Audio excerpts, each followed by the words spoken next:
বিনীতভাবে অনুরোধ জানাচ্ছি।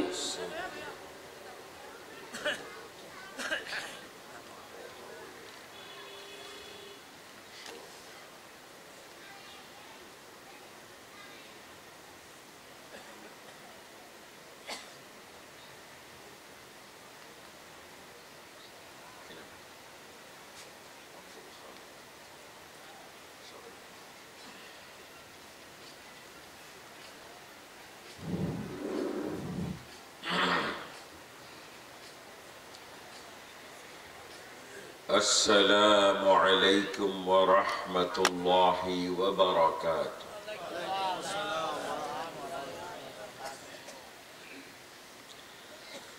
الحمد لله نحمده ونستعينه ونستغفره ونعوذ بالله من شرور أنفسنا ومن سيئات أعمالنا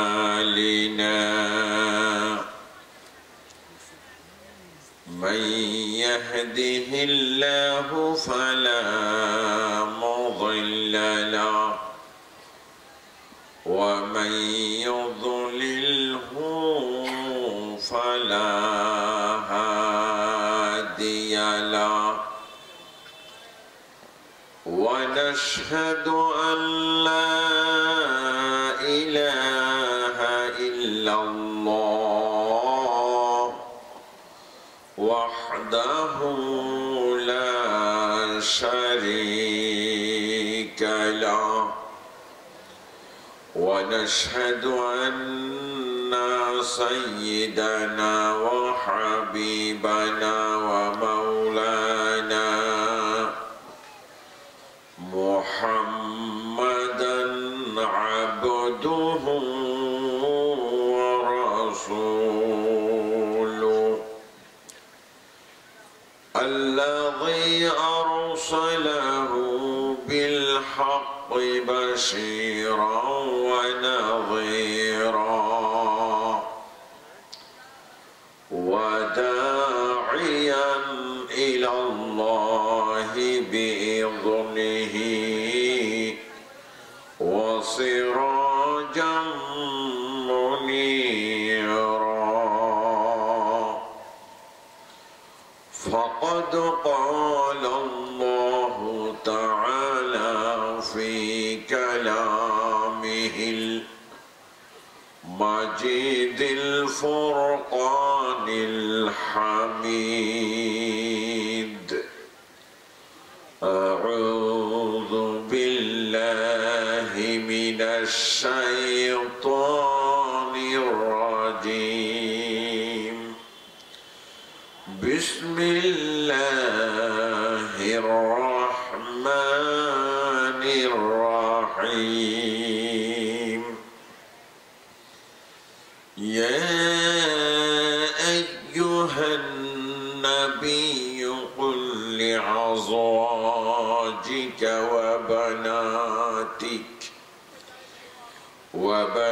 وبناتك ونساء المؤمنين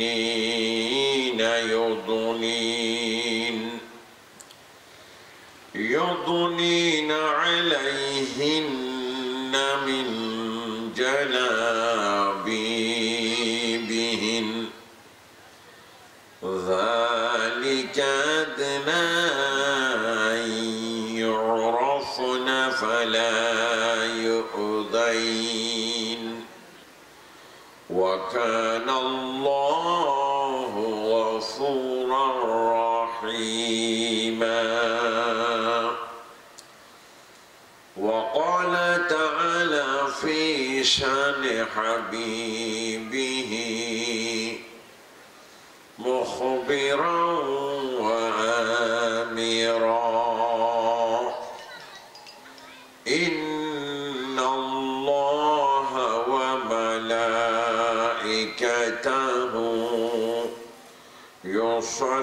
يصلون على النبي نبي يا أيها الذين آمنوا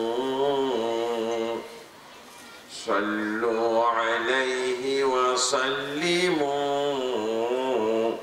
تسليما اللهم صل على سيدنا مولانا محمد وعلى آل سيدنا مولانا محمد اللهم صل على سيدنا مولانا محمد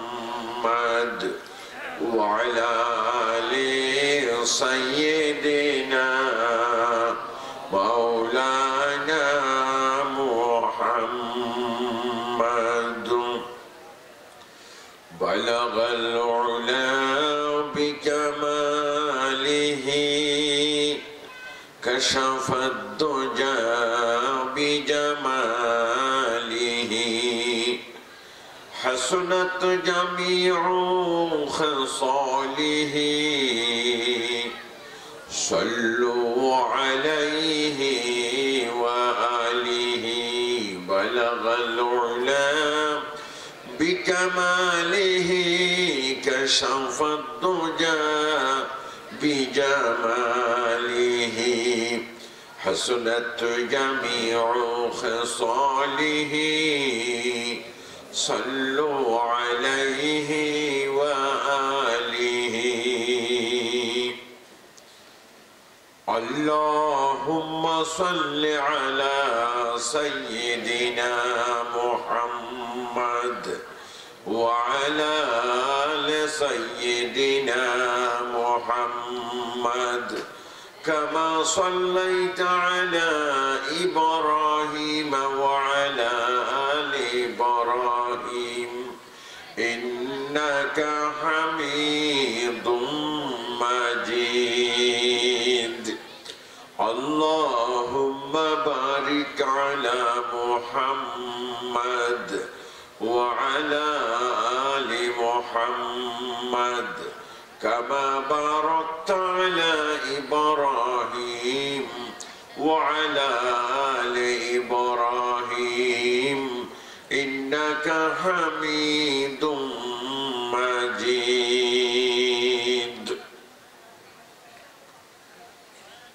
সুজলা সুফলা শস্য শ্যামল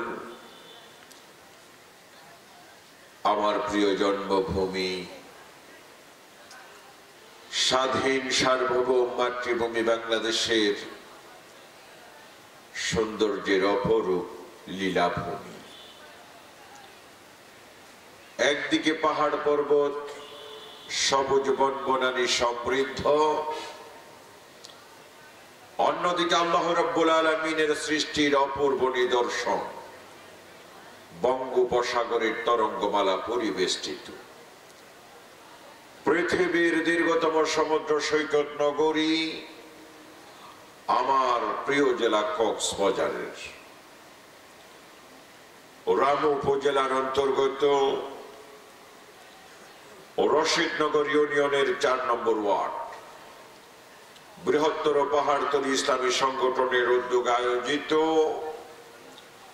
আজকের ১২তম ঐতিহাসিক তাফসীরুল কুরআন মাহফিলের চলমান অধিবেশনের সম্মানিত সাহেবে সদর, বিশিষ্ট সমাজসেবক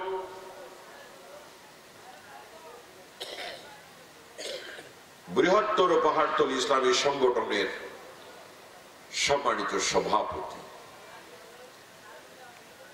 অত্র ইউনিয়নের সাবেক মেম্বার,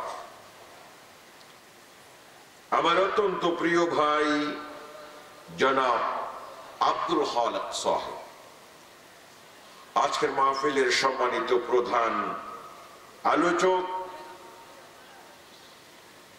বাংলাদেশের খ্যাতনামা আলেমে দ্বীন যুব সমাজের অহংকার, তরুণ উদীয়মান ইসলামী আলোচক, সুললিত কণ্ঠের অধিকারী আমার প্রিয় ভাই জনাব হযরত মাওলানা গাজী মোহাম্মদ মুহিবুল্লাহ সিদ্দিকী সাহেব মদ্দাজিল্লাহুল আলী আমার পূর্বে আলোচনা পেশ করেছেন কাহাতিয়াপাড়া রশিদনগরের সম্মানিত কৃতি সন্তান, অত্র সংগঠনের সম্মানিত সদস্য আমার প্রিয় ভাই জনাব হযরত মাওলানা কামাল উদ্দিন জাফরি সাহেব বারাকাল্লাহু তাআলা ফি হায়াতিহি ওয়া ইলমিহি ওয়া আমালি আলোচনা পেশ করেছেন পাহাড়তলী কেন্দ্রীয় জামে মসজিদের সম্মানিত খতিব জনাব হযরত মাওলানা হাফেজ জাইনুল আবেদিন সাহেব আতালাল্লাহু উমরা।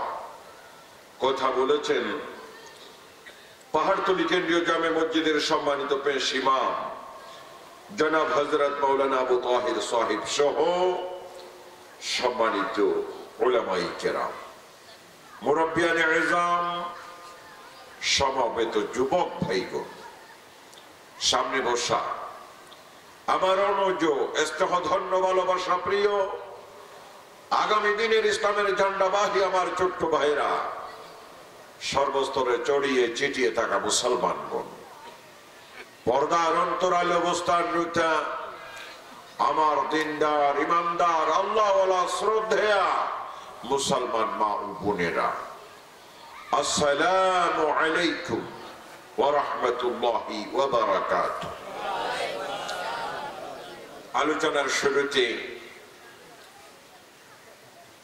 বিশ্বজগতের রব মহান আল্লাহ সুবহানাহু ওয়া তাআলার দরবারে আমরা সকলেই শ্রদ্ধাবনত মস্তকে জবান খুলে খলুসিয়তের সাথে কালিমাতুশ শুকর আদায় করি যে আল্লাহ সুবহানাহু ওয়া তাআলা অত্যন্ত দয়া করে মেহেরবানি করে আমাদেরকে তারই গোলাম হিসেবে কবুল করেছেন, আর আমাদের দুনিয়ার শান্তি আখিরাতের নাজাতের জন্য সর্বশেষ ও সর্বশ্রেষ্ঠ আসমানি কিতাব কুরআনুল কারীম দিয়ে আমাদের হেদায়েতের ব্যবস্থা করেছেন। যে আল্লাহ আমরা সকলে সে মহান মাহবুদের দরবারে জোরে সোরে কালিমাতুশ শুকর আদায় করি। আমরা সকলেই বলি আলহামদুলিল্লাহ। সম্মানিত মুসলমানগণ, মহান আল্লাহ সুবহানাহু ওয়া তাআলার শ্রেষ্ঠ নিয়ামত মহাগ্রন্থ কুরআনুল কারীমের অন্যতম সূরা সূরাতুল আহজাব 59 নম্বর আয়াত আমি আপনাদের সামনে তেলাওয়াত করেছি।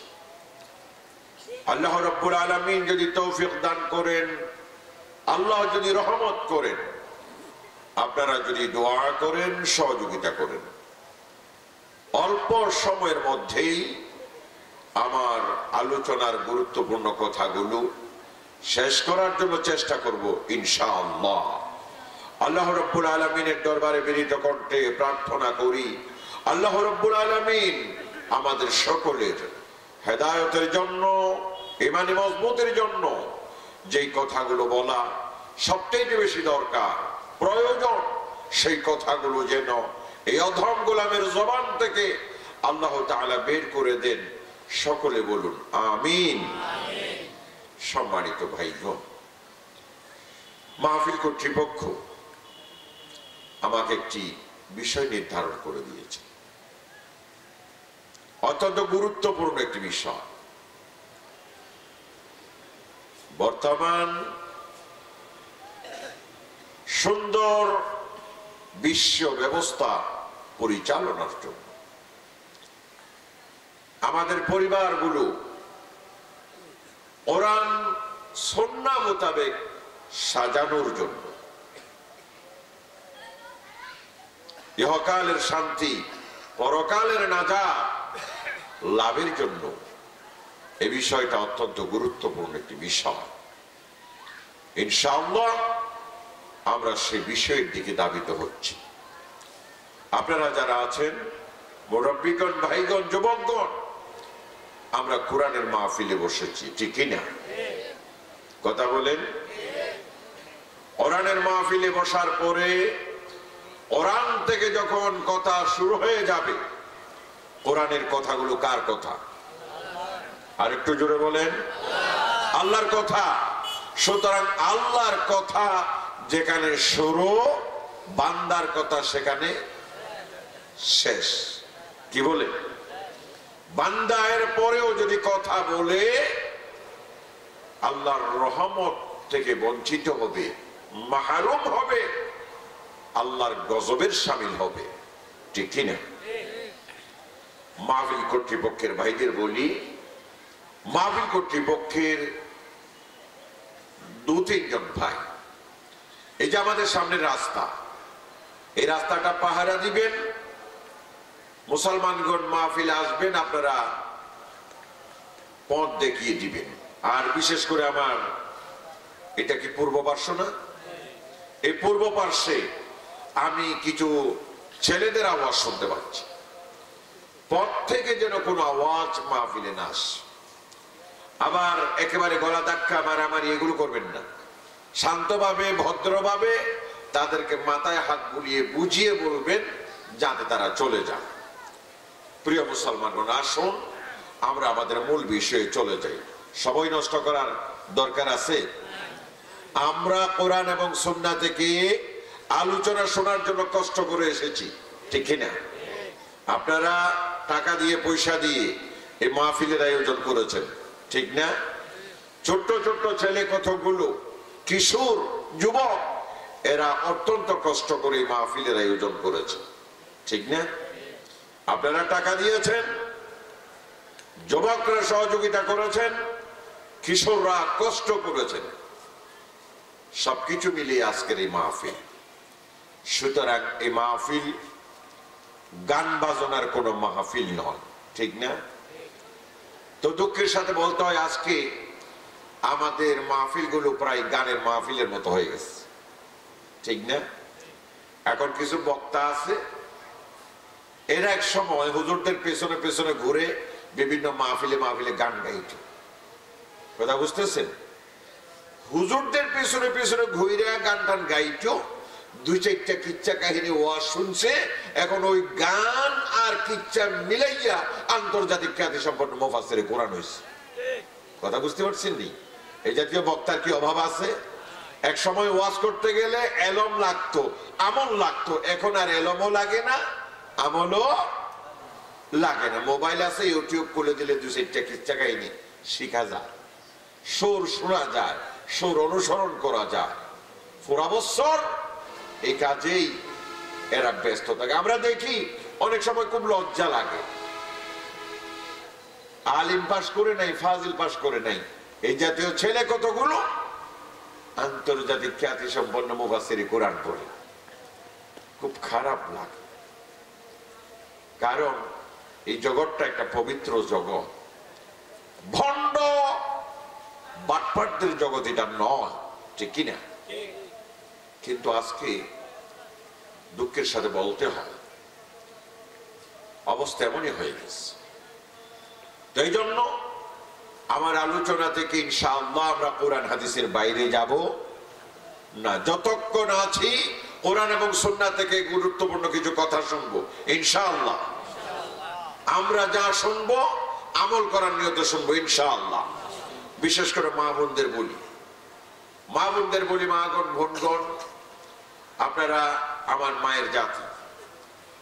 আমার মা আপনাদের মতোই, আমার স্ত্রী, আমার বোন, আমার মেয়ে, আমার চাচা, চাচি, আমার ফুফু, এরা ঠিক আপনাদের মতো। তো সুতরাং মাদের আজকের আলোচনা সবচেয়ে বেশি শোনা দরকার, অত্যন্ত জরুরি। আজকের এই আলোচনা আমার মাদের জন্য, আমার বোনদের জন্য। ভালো করে শুনবেন। মাহফিল কর্তৃপক্ষ আমাকে বলেছেন, হুজুর পর্দার বিষয়ে আপনাকে আলোচনা করতে হবে। কিসের বিষয়ে? পর্দার বিষয়ে। আমার মাগণ মনে মনে ভাবছেন হুজুরের শুরুতেই বলে দিয়েছেন কিসের বিষয়ে? পর্দার বিষয়ে। সুতরাং আমাদেরকে আজকে আর ছাড়বে না, হুজুরে আমাদের সাধনা করবে, ঠিক আছে না? মাদের বলি, মাগণ কোরআন থেকে হাদিস থেকে কথা বলবো। কোরআনের কথা কার কথা? জবাব দেন। হাদিসের কথা কার কথা?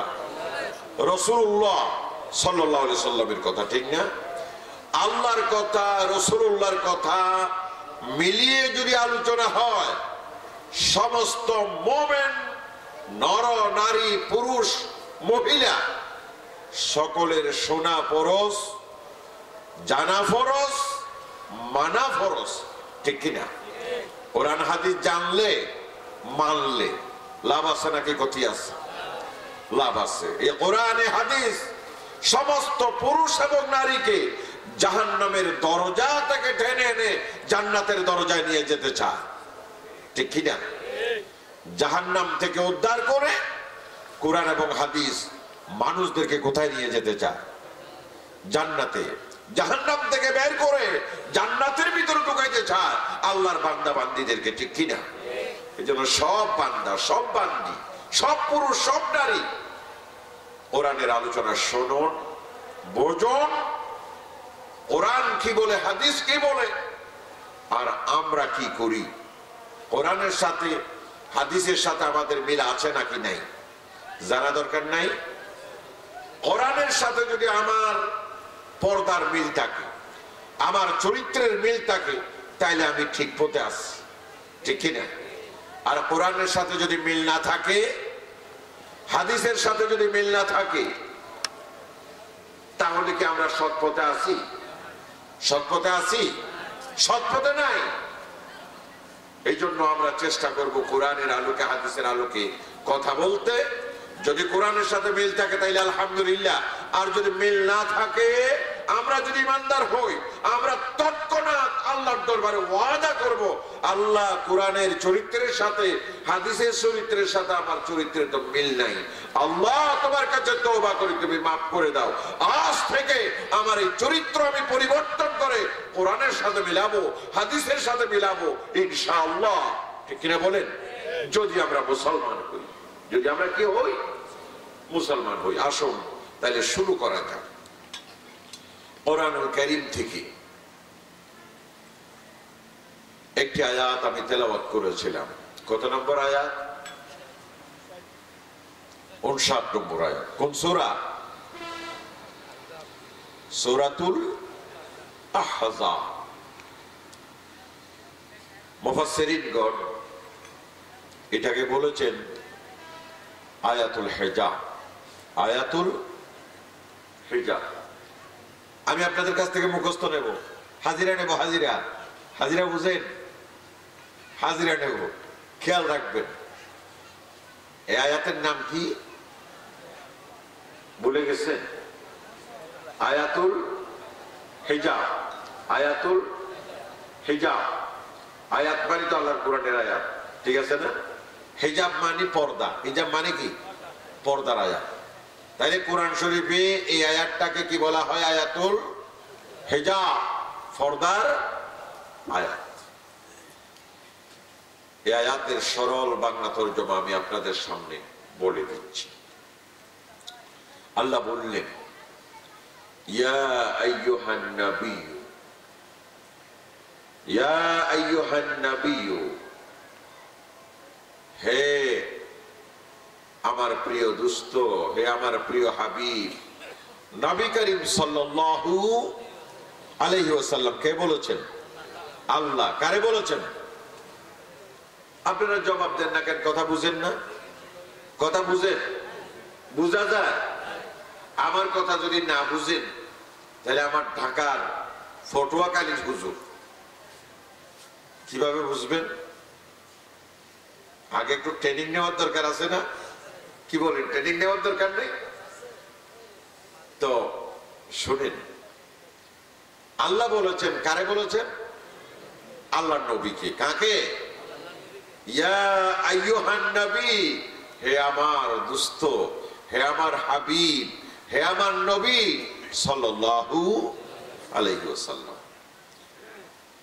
কুল, আপনি বলে দেন, আপনি বলে দেন। বলে দেন মানে জারি করে দেন। কি করে দেন? জারি করে দেন। আমাদের আদালতে একজন বিচারক বসে না, আদালতে বিচার করার সময় ম্যাজিস্ট্রেট, জুডিশিয়াল ম্যাজিস্ট্রেট, বিচারপতি এরা বসে না, উনি যে হুকুমটা দেন ওই হুকুমটা জারি করার জন্য একজন জারিকারক থাকেন। আছে নাকি? জারিকারক একজন নাই? আছে। অনুরূপ ভাবে আল্লাহ তাআলার হুকুম, আল্লাহ তাআলার আইন, আল্লাহ তাআলার আদেশ, আল্লাহ তাআলার নিষেধ, এগুলো জারি করার জন্য আল্লাহ তাআলা একজন জারিকারক নিযুক্ত করেছেন দুনিয়া। এই জারিকারকের নাম কি? নবী মুহাম্মদ রাসূলুল্লাহ সাল্লাল্লাহু আলাইহি সাল্লাম। হে রাসূল, আপনি জারি করে দেন। আমি আল্লাহ তাআলার একটি আইন জারি করে দেন। কারে করবেন এই আইন জারি? লিআজওয়াজিকা, লিআজওয়াজিকা, যাওজুন অথবা যাওজাতুন এর বহুবচন হলো আজওয়াজ। যাওজুন অথবা যাওজাতুন অর্থ হলো স্ত্রী, জোড়া। তো স্বামী যদি বলে তখন অর্থ হবে স্ত্রী, স্ত্রী যদি বলে তখন অর্থ হবে কি? স্বামী। কথা বোঝা গেছে? যাওজুন এটা লফজে মুশতারিক, এটার দ্বারা স্বামী স্ত্রী দুজনেই বোঝা যায়। তো যাই হোক, লিআজওয়াজিকা, আপনার স্ত্রীদেরকে, আপনার স্ত্রীদেরকে আপনি বলে দেন। ওয়া বানাতিকা, স্ত্রীদের উপরে জারি করার পরে 2 নম্বরে জারি করবেন বিনতুন মানে মেয়ে। বিনতুন মানে কি? কন্যা। বহুবচনে বানাত, বহুবচনে কি? বানাত। আপনার মেয়েদেরকে, আপনার আগে জারি করবেন আপনার বউদের উপরে, 2 নম্বরে জারি করবেন আপনার মেয়েদের উপরে, আর 3 নম্বরে জারি করবেন ওয়া নিসাইল মুমিনিন, ওয়া নিসাইল মুমিনিন। দুনিয়ায় যত মুমিন আছে, দুনিয়ায় যত মুসলমান আছে, সমস্ত মুসলমান নারীদের কাছে, সমস্ত মুসলমান নারীদের উপরে আমি আল্লাহ তাআলার আইন জারি করে দাও। সুবহানাল্লাহ। তাহলে আগে আল্লাহ রাসূল জারি করবেন কাদের উপরে? হ্যাঁ, নিজের স্ত্রীদের উপরে। তারপরে কাদের উপরে? তারপরে সারা দুনিয়ার নারীদের উপরে জারি করবেন। এরপরে কি জারি করবেন? আইনটাকে এখনো বলা হয়েছে? আইনটা এখনো বলা হয় নাই। আগে কাদের উপরে জারি করবেন এটা বলা হয়েছে। এবার আইনটা বলছেন আল্লাহ, ইউদুনিনা আলাইহিন্না মিন জালাবিবিহিন। ইউদুনিনা, আপনার বউ, আপনার মেয়ে, সারা দুনিয়ার মোমেন নারী। আচ্ছা বলেন তো, সারা দুনিয়ার মোমেন নারী বলতে এখানে আপনাদের এই রশিদনগরের মেয়েগুলো কি বাদ গেছে? খোটাকালীর মেয়েগুলো? আমাদের আজকের প্রধান আলোচক উনি পটুয়াখালী বাড়ি, তো পটুয়াখালীর মেয়েগুলো কি বাদ গেছে? সৌদি আরবের মেয়ে বাদ গেছে? গোটা দুনিয়ার যত মুসলমান নারী, সমস্ত মুসলমান নারী আল্লাহ তাআলার আদেশের অন্তর্ভুক্ত। ঠিক কিনা বলেন? সমস্ত নারীদের উপর আল্লাহ তাআলার এই অর্ডার। এরা কি করবে? ইউদুনিনা, ইউদুনিনা, এরা এদেনা করবে। এরা কি করবে? কথা বলেন না, কি করবে? এদেনা করবে। এদেনা মানে বুঝেন? ইউদুনিনার পরে কোরআন শরীফে একটা আলা শব্দ আছে, ইউদুনিনা আলাইহিন্না, এখানে একটা আলা শব্দ আছে না? এদেনা শব্দের পরে যদি আলা শব্দ আসে, এমনি দুনুন মানে কাছে যাওয়া, দুনুন মানে কি? কাছে যাওয়া। কিন্তু দুনুনের পরে যদি আলা এই সেলাটা আসে তখন এর অর্থ হয় ঝুলাইয়া দেওয়া। এর অর্থ হয় কি? ঝুলাইয়া দেওয়া। মাথার উপরের দিক থেকে নিচের দিকে কি করে দেওয়া? ঝুলাই দেওয়া। এই যে আমার এই মুরব্বী শাল কাপড় পরছেন না? শাল কাপড়, আমার এই মুরব্বী উনিও একটা শাল কাপড় পরছেন না? এই শাল কাপড় যেমন আমি একটা রুমাল পরেছি, মাথার উপর থেকে নিচের দিকে কি করে দিলাম? ঝুলাই দিলাম। এটাকে বলা হয় কি? এদেনা। এটাকে কি বলা হয়? এদেনা। উপরের দিক থেকে নিচের দিকে কি করে দেওয়া? ঝুলাই দেওয়া। আপনারা শাল কাপড় পরেন না? এই যে শাল কাপড় যেভাবে পরেন, একেবারে প্রচন্ড শীত, এই শীতের অবস্থা মোটা একটা শাল কাপড় এনে মাথার উপরে দিয়া একেবারে মুখ ঠুক ঢেকিয়া ভালো করে তারপরে গায়ের উপরে ভাবে জড়াই দেয় না? এটার নাম হলো এদেনা। এটার নাম কি? এদেনা। আমার মা, আমার বোন, আমার স্ত্রী, আমার মেয়ে, আমার আত্মীয়, আমার সব মুসলমান মারা তাদের মাথার উপর থেকে শরীরের নিচের দিকে জাপাইয়া দিবে। কি জাপাইয়া দিবে? মিন জালাবি বিহীন। মিন জালাবি বিহীন।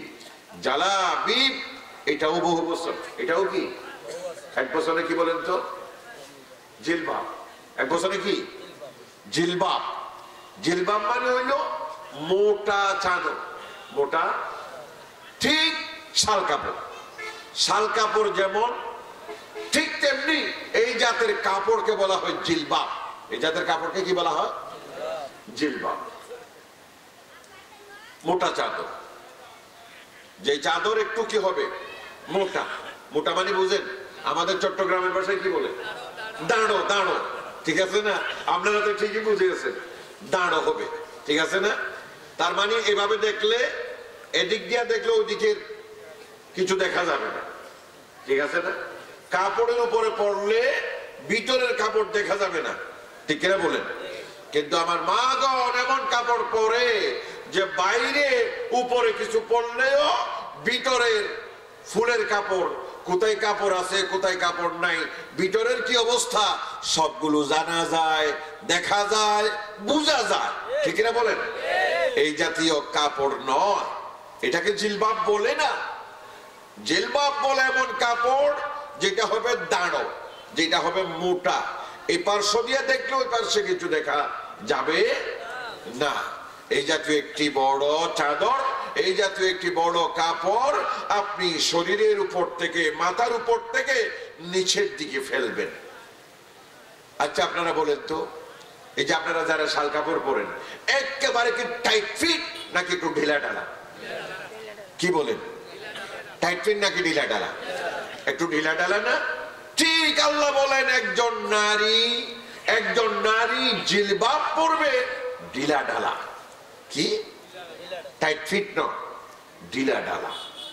এই ঢিলা ঢালা মোটা কাপড় জিলবাব সকল নারীরা যেন মাথার উপর থেকে নিচের দিকে ঝুলিয়ে দেয়। কথা কি বুঝেছেন? এই অর্ডারটা আল্লাহ তাআলা দিয়েছেন। কে দিয়েছেন? কথা বলেন, কে দিয়েছেন?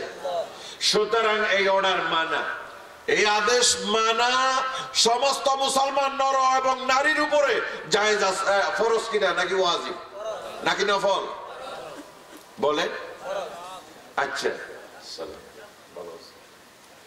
আচ্ছা এবার বলেন, এই অর্ডারটা কার? কোন অর্ডার?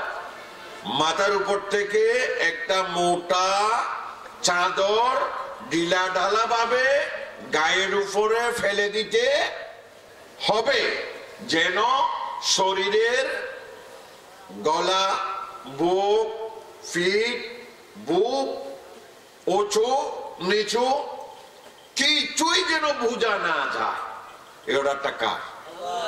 কে দিয়েছেন? এটা কি আমাদের প্রধানমন্ত্রীর অর্ডার? প্রেসিডেন্টের অর্ডার? অর্ডার এটা কার? এই অর্ডার মানা শুধু মৌলানা সাহেবদের বউদের জন্য ফরজ। কি বলে? আপনার মেয়েদের জন্য ফরজ নয়, ফরজ। শুধু গ্রামের মেয়েদের জন্য ফরজ, টাউনের মেয়েদের জন্য নয়। কি কথা বলেন? সবার জন্য। সবার জন্য বললে তো ভাই সমস্যা। সবার জন্য বললে তো এখানে প্রধানমন্ত্রী আসবে।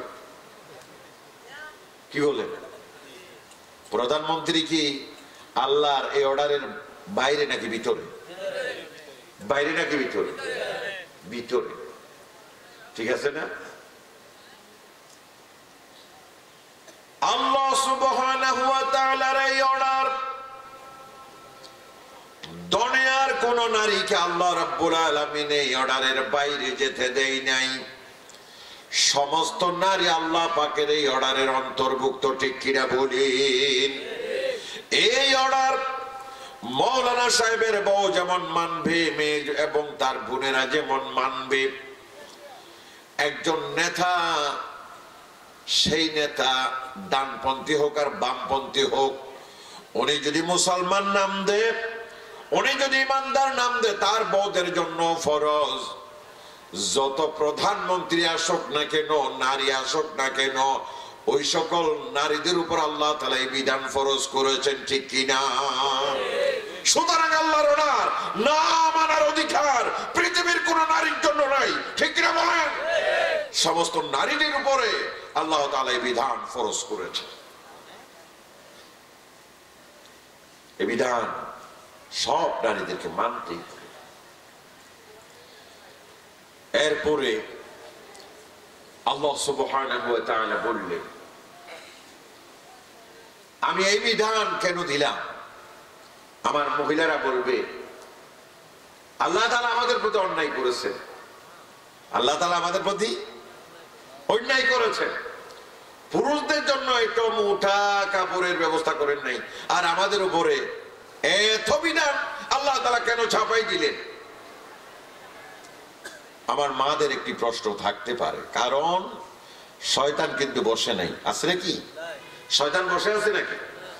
আজকে আমরা দেখছি না কত প্রগতিবাদী বুদ্ধিজীবীর নাম দিয়ে আমার মাদের পিছনে তারা এমন ভাবে লেগেছে, তাদেরকে বোঝানো হচ্ছে যে ইসলাম তোমাদেরকে পর্দার ভিতরে রাখতে চায়, অবরোধ বাসিনী বানায় রাখতে চায়, ঘরের ভিতরে রাখতে চায়, দুনিয়ার আলো দুনিয়ার নিয়ামত থেকে তোমাদেরকে মাহরুম করতে চায়। এই জাতীয় কথাবার্তা আমার মাদের বলে, ঠিক কিনা? আর শিক্ষার নামে আজকের যে আধুনিকতা, এই আধুনিকতা আমার মাদেরকে রাস্তাঘাটে বের করে দিয়েছে।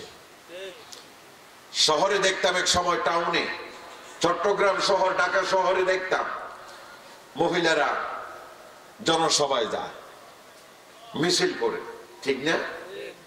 কিন্তু আজকে দেখি গ্রামেও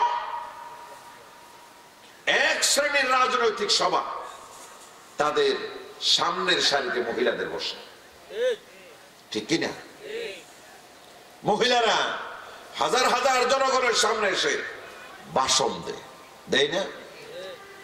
গতকাল জুমার নামাজ পড়াইয়া আমার মসজিদ থেকে আমি আসতেছিলাম কোটাখালীর উদ্দেশ্যে, দেখলাম পুরা ডুলাহাজারা ইউনিয়ন, আগামীকাল পুরা ডুলাহাজারা ইউনিয়ন দেখলাম মিছিল আর মিছিল, একজনের মিছিল এদিকে যায়, আরেকজনের মিছিল এদিকে আসে, গাড়ি চলাচল করতে পারে না। আমি প্রথমে ভাবলাম যে অসংখ্য মা বোনেরা রাস্তার পাশ দিয়ে হাঁটে, তো আমি চিন্তা করলাম হয়তো গাড়ি ঘোড়ার অভাবে মহিলারা এইভাবে রাস্তার পাশ দিয়ে হেঁটে হেঁটে যাচ্ছে, এটা চিন্তা করছিলাম।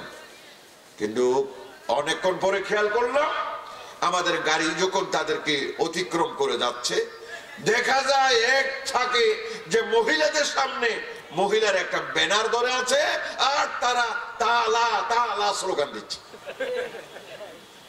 আস্তাগফিরুল্লাহ, আমি অবাক হয়ে গেলাম। এই ডুলাহাজারা, এই গ্রামে মহিলারা বাজারের উপরে তারা স্লোগান দিচ্ছে। এবার দেখি তাদের সামনে আবার কতগুলো পুরুষ, এরাও তালা তালা কি করছে? স্লোগান দিচ্ছে। কয়েকশো নারী বল। তাইলে অবস্থা আজকে এমন হয়ে গেছে, দেশের অবস্থা ভালো নয়, ঠিক কিনা বলেন? দেশ আজ যেদিকে যাচ্ছে, জাতীয়ভাবে আন্তর্জাতিক ভাবে আমার দেশের নারীদেরকে যেভাবে ইসলাম বিরোধী তালিম দেওয়া হচ্ছে, আমার মাগণ জাহান্নামের অতল তলে নিক্ষিপ্ত হচ্ছে, ঠিক কিনা? আমি যথারীতি চিন্তিত হয়ে গেলাম। আমাদের ইন্তেকালের পরে একদিন এই পৃথিবীতে ছেড়ে আমাদের সকলকে যেতে হবে। না জানি আমার মেয়ের বংশ থেকে, আমার ছেলের বংশ থেকে এমন কোন নারী আসবে কিনা, যেই নারী এইভাবে রাস্তায় গিয়ে স্লোগান দিবে। সেদিন খবরে যদি আল্লাহ আমাকে জানিয়ে দেয় যে তোমার একজন নাতি, তোমার একজন ফুতি রাস্তায় স্লোগান দিচ্ছে, হয়তো খবর থেকে আমাদের বড় বড় নিঃশ্বাস ফেলা ছাড়া আর কোনো উপায় থাকবে না, ঠিক কিনা বলেন? দেশ আজ কোন দিকে যাচ্ছে? এই জন্য এই পর্দার বিষয়ে আলোচনা করা জরুরি আছে কিনা বলেন? আল্লাহ সুবহানাহু ওয়া তাআলা কুরআনুল কারীমের ভিতরে সুস্পষ্ট ভাষায় বর্ণনা করে দিয়েছেন, আমি নারী জাতির উপরে এই পর্দার বিধান কেন জারি করেছি। আল্লাহ সুবহানাহু ওয়া তাআলা বলেন, যালিকা আদনা আন ইউরাফনা ফালা ইউযাইন। আজ থেকে ১৫০০ বছর আগে আল্লাহ সুবহানাহু ওয়া তাআলা এই কোরআনুল কারীম নাযিল করেছিলেন। ১৫০০ বছর আগে আল্লাহ তাআলা জবাব দিয়ে রেখেছেন, কারণ আল্লাহ জানেন ১৫০০ বছর পরে হলেও আমার নারীদের পিছনে শয়তান লেগে যাবে, ঠিক না? নারীদের পিছনে শয়তান লেগে যাবে। এই জন্য আল্লাহ জবাব দিয়ে রেখেছেন, যালিকা আদনা আন ইউরাফনা। আল্লাহ বলেন, আমি এই বিধান নারী জাতির উপরে চাপিয়ে দিয়েছি এই জন্য যেন তাদেরকে এই পর্দার মাধ্যমে চেনা যায়। এই পর্দার মাধ্যমে চেনা যায়। পর্দার কারণে একজন ভালো নারী, খারাপ নারী চেনা যায় কি যায় না? যায় কি যায় না? ভিতরের অবস্থা এটা পরীক্ষা করার, যাচাই করার দরকার আমার নাই, সেটা করবেন আল্লাহ। সেটা করবেন কে? কিন্তু আমরা বিচার করব জাহেরি বিচার, বাতিলের বিচার কে করবেন? জাহিরের বিচার আমরা করতে পারি, ঠিক আছে কিনা? আমরা একজন নারীর জাহেরি সুরত দেখলে, বাইরের সুরত দেখলে বুঝতে পারি এই নারী ভালো নাকি খারাপ, ঠিক না? জাহেরি সুরত দেখলে বোঝা যায় এই নারী জান্নাতি নারী নাকি জাহান্নামী, এই নারী ভালো কোন বংশের নারী নাকি খারাপ কোন বংশের নারী চেনা যায় কি যায় না? এটা চেনার জন্য বেশি দূরে যাওয়ার দরকার নেই।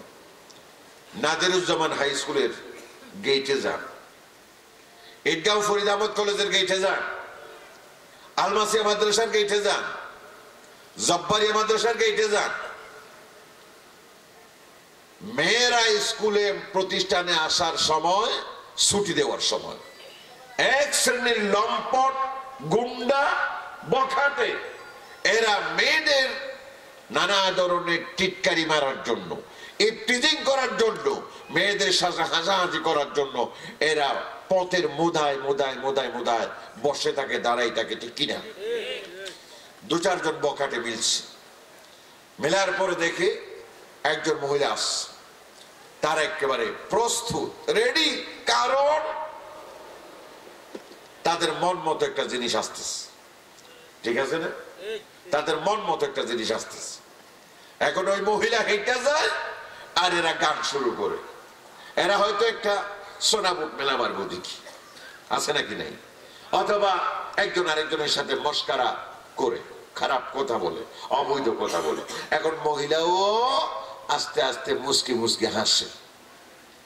তখন তারা বলে, বকাটেরা মনে করে, ঠিক আছে তো, মাছে আদার খাইছি, মাছে আদার খাইছি, ঠিক আছে না? এখন ওই মহিলার পিছে পিছে এরা দিনের পর দিন এগিয়ে যায়, ঠিক না? এই বকাটেরা চিনে। কিন্তু আরেকদিন বকাটেরা দাঁড়াইছে, দেখা যায় মহিলা একজন আইতেছে, এমন পোশাক আশাক একেবারে শরীয়ত সম্মত, মোটা কাপড় চোপড়, ঢিলাঢালা কাপড় চোপড়, শরীরের গায়ের কোন অংশ দেখা যায় না, ঢিলাঢালা ফিটফাট টাইট ফিট, এই জাতীয় কোনো অবস্থা নাই। এখন বকাটারা বলে, বকাটারা কি বলবে বলেন তো? অবাজি, অবাজি, হুঁশিয়ার, সতর্ক। কারণ যে মহিলা আসতেছে, এই মহিলার অবস্থা এমন, এই মহিলারে যদি টিটকারি দেওয়া যায়, ইফটিজিং যদি করা যায়, হয়তো আমাদের ভাগ্যে স্যান্ডেলও জুটে যাইতে পারে। ঠিক আছে কিনা? আল্লাহ জানে। হনমলজ্জের বানানো হলো ইবা হরিয়ার টক বেড়া, এবারে নলাসাই, এবারে নলাসাই, এবার তো বাঁচিলে ভালো হইল, এবার তো বাঁচিলে। তাইলে বকাঠেরা পোশাক থেকে ঠিকই চিনতে পেরেছে, ঠিক কিনা? এই জন্য আমার আল্লাহ বলেন,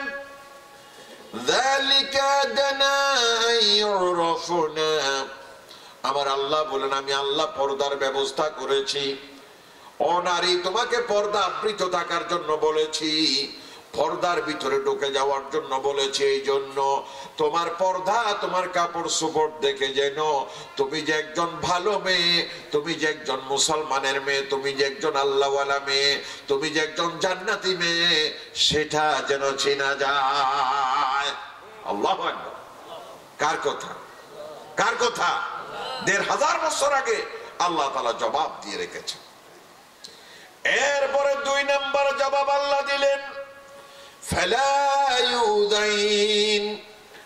অনারী, আমি আল্লাহর অর্ডার যদি মানো, আমি আল্লাহর অর্ডার মোতাবেক, বিধান মোতাবেক যদি নারী তুমি চলাফেরা করো, জীবন পরিচালনা করো, আমি আল্লাহ তোমারে গ্যারান্টি দিলাম, ফালা ইউযাইনা, কেউ তোমারে কষ্ট দিতে পারবে না, ইফতিজিং এর শিকার হবে না। আল্লাহু আকবার। ইফতিজিং এর শিকার হবে না। তাহলে ১৫০০ বছর আগে আল্লাহ কোরআন শরীফের ভিতরে ইফতিজিং শব্দের কথা উল্লেখ করেছেন, ঠিক কিনা? আজকে যে ইফতিজিং এর কথা বলা হচ্ছে, ১৫০০ বছর আগে কিন্তু আল্লাহ বলে রেখেছেন, ঠিক কিনা? নারী, তুমি যদি বেপরদা চলো, ইফতিজিং এর শিকার তুমি হবে। আর যদি পর্দার ভিতরে চলো, ও নারী, তোমার মর্যাদা, তোমার সম্মান বাড়াই দেবে কে? কে বাড়াবেন? কি বাড়াই? কি বাড়াই না? বাড়াই কি বাড়াই না? কিভাবে বাড়াই? আমি একটা ছোট্ট উদাহরণ দিই। ধরেন, আমার এই মুরব্বীর একটা মেয়ে মাদ্রাসায় পড়ে বা কলেজে পড়ে। এখন মুরব্বীর আবার ছেলে একটা আছে, বিবাহযোগ্য ছেলে, বিবাহ করাইতে হবে। একদিন ছেলের জন্য যেহেতু পৌঁছাইতে হবে, ঘরে মুরব্বী, আমার মা মুরব্বী এবং অন্যান্য ছেলে মেয়েরা বললো, তবদাল্লা বউকে সাহানো করিব না, ভূতনি ভূতনি, তবদাল্লা বউকে সাহানো করিব না। তুই কলেজত ফরস, মাদ্রাসাত ফরস, এডে আইয়েত ফরে, বিয়েত ফরে, বউকে দেখাই দিয়েছে না। ইবা কি হর হইবার না? অবা আমা বউর হতা হদ দেয়, এডে তো আই উগ্গত হইনি ফাস একিরে ভূতনি সব চজ্জের ফাইন ফরতে, তারপরে ইন্দি উগ্গ দেখাই দিয়েছে না। হদাই ন দেখিন দি, আই ন দেখিন দি কিয়া ওম বেকুন আবিয়াতা তাইতে বউগি, ওম বেকুন তো ফাটি আছে মা, ইনার বান্ধবী না জানি তো, এবার ফাটিও লাজের ফুক কেটে করো, তাহলে লাভ কি হইব? এতলা দেখাই না তার মধ্যে ওই যে নেইয়া আবার বুড়ুল করিবে তোমার আমার হতাশ হতাশ। আর আর ওর খেলা সব যেরকম আছে যে আমার এত বছর ধরে ফন্ডাবর দাঁড়িয়ে যাবে, চেয়ার আগে ন দেখি বেশি বালা মাইয়া ফো, বেশি ইজ্জত, আদব, কায়দা, চরিত্র, পর্দা আমায় ঘর তাইলে ফেরেস্তা গলে এভাবে মায় হতে এইলে হোক দেরিয়া, এই তো এত বাদে না, তোর তো বাইরে ই বিয়া দেখাইতেছে না, হারুদের বাবা আছে না। সুবহানাল্লাহ। তোর বালার দাম আছে না নাই? আছে না নাই? বালার দাম আছে নাই যে ন। আর আর গুণ দিন দিন বরবাদ যার কই হনজ্ঞ বালা ফুয়াল্লা আর আজের ফাইন সেটা নয় দে অনেন হন চাই বরবাদ চার কুটি বালা হইলে বেক্ষণে বালা তোয়া সুরাইও কি হয় হয় কারণে হয়তো আইতে বরবাদ গিলাম আইও সুরাইয়া হইলে বে বউ যদি যার বুইলে ফোনছনে বে সেরা যার কোন হইবনে হয়তো ফোনন হইলে কা গম ভান একা গমিটো কা বসা যায় হনে হদে সুরাইয়া সুরাইয়া মতকুরা গাজা করে এই যে হদে আইতে দেবে বরবাদ গিলাম বউ লেখা গমিকে সা হনে না হ সুতরাং আমার আল্লাহ বলেন ও নারী সমাজ আমি আল্লাহ পাকের অর্ডার মানো আমি আল্লাহ তাআলার বিধান মানো আমি আল্লাহর বিধান যদি মানো তুমি যে একজন ভালো মেয়ে জান্নাতি মেয়ে আল্লাহওয়ালা মেয়ে সেটা চিনা যাবে তোমার দুনিয়ার জীবনে আখিরাতের জীবনে তোমারে কষ্ট দেওয়া হবে না এরপর আমার আল্লাহ বলেন ওয়া কানা আল্লাহু গফুরার রহিমা আমার আল্লাহ রাব্বুল আলামিন বলেন ও বান্দিরা জেনে রাখো ও আমার বান্দারা জেনে রাখো আল্লাহ রাব্বুল আলামিন গফুর আল্লাহ পাক রহিম আল্লাহ তাআলা ক্ষমাশীল আল্লাহ তাআলা দয়ালু কোন একজন নারী যদি মনে করে কোরআনুল কারীমের আয়াত আজকে জানলাম আজকে শুনলাম এত সুন্দরভাবে এত কঠিন ভাবে পর্দার বিধানের ব্যাপারে আর কখনো আমি শুনিনি আজকে আমি শুনলাম জানলাম সুতরাং আমার অতীত জীবনে যা আমি খারাপ কাজ করেছি অতীত জীবন আমি যা বেপরদা চলাফেরা করেছি সেই জন্য আমার কোনো পথ খোলা আছে কিনা আমার আল্লাহ রাব্বুল আলামিন জবাব দিলেন ওয়া কানা আল্লাহু গফুরার রহিমা ও নারী এতদিন তুমি না বুঝার কারণে কোরআনের কথা বুঝো নাই হাদিসের কথা বুঝো নাই না বুঝার কারণে তুমি বেপরদা চলেছো খারাপ পথে চলেছো নারী যদি তুমি বুঝে থাকো ইসলাম বুঝে কোরআন বুঝে আল্লাহকে ভয় করে যদি নারী তুমি ফিরে আসতে চাও আমি আল্লাহর কাছে যদি তোমার অতীত জীবনের জন্য গুনাহ মাফ চাও আমি আল্লাহর কাছে যদি তুমি তওবা করো আমি আল্লাহ তোমাকে ওয়াদা দিলাম ওয়া কানা আল্লাহু গফুরার রহিমা আল্লাহ তাআলা ক্ষমাশীল আল্লাহ তাআলা দয়ালু আল্লাহ তার বান্দার উপরে বান্দির উপরে দয়া করে তাদের সমস্ত অপরাধ আল্লাহ মাফ করে দিবেন ঠিক কিনা বলে আল্লাহ তাআলা মাফ করে দিবেন বান্দা যদি আল্লাহর কাছে তওবা করে ঠিক কি না প্রিয় মুসলমানগণ এই হলো সূরাতুল আহজাবের 59 নম্বর আয়াতের সামান্য ব্যাখ্যা সহ সরল তরজমা এবার আমরা চলে যাব আর একটি গভীরে আল্লাহ সুবহানাহু ওয়া তাআলা বিশ্বনবী সাল্লাল্লাহু আলাইহি ওয়াসাল্লামকে বলেছেন কি ও নবী আমি আল্লাহর অর্ডার আপনি জারি করবেন আগে কাদের উপরে স্ত্রীদের উপরে তারপরে তার মানে কি তার মানে সমস্ত পুরুষদেরকে আল্লাহ বুঝিয়েছেন এই পুরুষেরা তোমাদের এক নম্বর দায়িত্ব নিজের বউকে সামাল দেওয়া নিজের বউকে কি দেওয়া সামাল দেওয়া কারণ তোমার বউ যদি ঠিক হয়ে যায় তোমার মেয়েরাও ঠিক হয়ে যাবে ঠিক কিনা বউ ঠিক হয়ে গেলে মেয়ে ঠিক হবে না এটা তো অটোমেটিক ঠিক হয়ে যাবে সুতরাং স্বামীদেরকে আল্লাহ বলেছেন হে স্বামীরা তোমাদের উচিত আগে সর্বপ্রথম তোমাদের বউদের নিয়ন্ত্রণ রাখা তোমাদের বউদেরকে ঠিক করা তোমাদের বউদেরকে পর্দার ভিতরে নিয়ে আসা ঠিক কিনা এই মেয়ে বিবাহের আগে যতদিন বাবার কুলে ছিল বাবার দায়িত্বে ছিল বিয়ের পরে কার কুলে কার কাছে স্বামীর কাছে সুতরাং স্বামী এবার তার দায়িত্ব বহন করে নিয়েছে এবার যদি বউ বেপরদায় চলে এই জন্য স্বামীকে আল্লাহর দরবারে জবাবদিহি করতে হবে ঠিক কিনা আল্লাহ রাসূলকে সেটাই বলে দিয়েছেন এবং এর মাধ্যমে আমরা যারা পুরুষ কিয়ামত পর্যন্ত যত পুরুষ পৃথিবীতে আসবে সমস্ত পুরুষকে আল্লাহ শিক্ষা দিয়েছেন আগে নিজের বউকে কন্ট্রোল করো নিজের বউকে পর্দার ভিতরে নিয়ে আসো এটা আল্লাহ তাআলার অর্ডার কার অর্ডার এখন আমরা কি আল্লাহর অর্ডার মানতেছি কি বলেন মানতেছি যে সমস্ত মহিলারা আমার মা গণ আমার বোনগণ বেপরদা রাস্তায় ঘাটে চলাফেরা করে মিছিল করে মিটিং করে হাজার হাজার পুরুষের সামনে গিয়ে ভাষণ দেয় এদের কি স্বামী নাই? কি স্বামী আছে নাকি সকলে স্বামী ছাড়া? স্বামী আছে নাকি নাই? আছে। কিন্তু স্বামীরও ইসলামী কোনো জ্ঞান নাই, বউয়েরও ইসলামী কোনো জ্ঞান নাই। তাকওয়া কারে বলে, আল্লাহর ভয় কারে বলে, এটা স্বামীও জানে না, বউও জানে না, জানলেও মানে না, জানলেও মানে না। উদাহরণস্বরূপ আপনারা একটু খেয়াল করেন তো, একজন ছেলের জন্য বউ ঠিকঠাক হয়ে গেছে, বরপক্ষ কনে পক্ষ ঠিকঠাক ঠিকঠাক হওয়ার পরে আমাদের দেশের রেওয়াজ অনুযায়ী কি করা হয়? কাবিন করা হয় না? ফর্দ টর্দ হওয়ার পরে কি করে বলেন না? কাবিন। কাবিন করতে গিয়া ওই দিন জামাই নাকি শ্বশুর বাড়িতে বেরাইতে যাবে, ঠিক আছে কিনা? কাবিনের দিন জামাই কোথায় যাবে? শ্বশুর বাড়িতে। যেহেতু জামাই যাবে, এই জন্য আজ্ঞাও দেওয়া হয়েছে। কি দেওয়া হয়েছে? তো আজ্ঞা দেওয়ার পরে তো জামাই শ্বশুর বাড়িতে যাইতে আর কোনো অসুবিধা আছে? আছে নাকি? নাই। ঠিক আছে, হালাল ভাবে সে গেছে। এখন বউ কিন্তু স্বামীর যেদিন থেকে কবুল এই শব্দটা করেছে, আজ্ঞা করেছে, সেদিন থেকে বউ স্বামীর আয়ত্ত, ঠিক কিনা বলেন?